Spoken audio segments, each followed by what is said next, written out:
মনে রাখবেন যে তরকারি দেখতে যত বেশি অ্যাট্রাকটিভ নয় সেই তরকারি বেশি স্বাস্থ্যকর। আসসালামু আলাইকুম।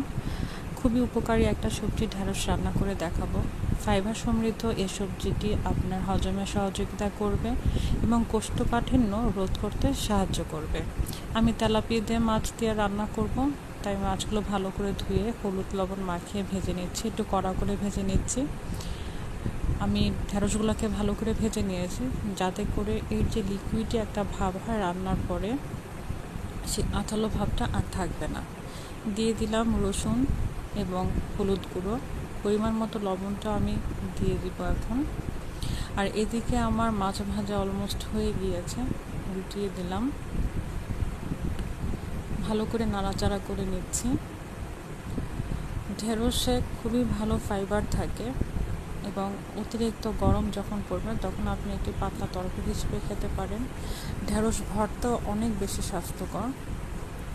আমি একটু পানি দিয়ে ভালো করে কষিয়ে নিচ্ছি। কষানো হয়ে গেলে আমি পরিমাণ মতো পানি দিয়ে দিব। এই তো আমার কষানো প্রায় হয়ে গিয়েছে।